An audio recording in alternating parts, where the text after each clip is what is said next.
Hey guys, it's Jax. I'm at one of my favorite spots by the river today, and as you can see, it's pretty treacherous. We've got a ton of rain overnight and this morning, and all the ice flow is broken up. See trees flowing down there? My trail goes right along there, so I'm not going to be hiking today down here. Look at those trees over there. I think they're going to go.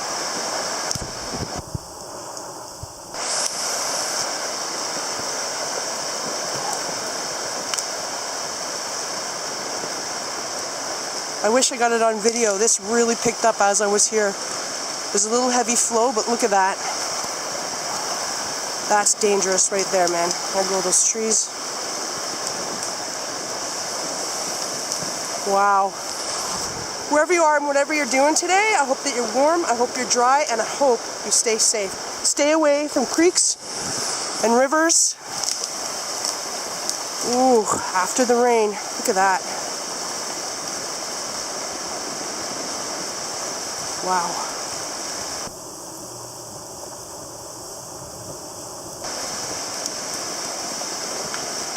I've never seen this river this high and with that much debris. Look at that. Wow.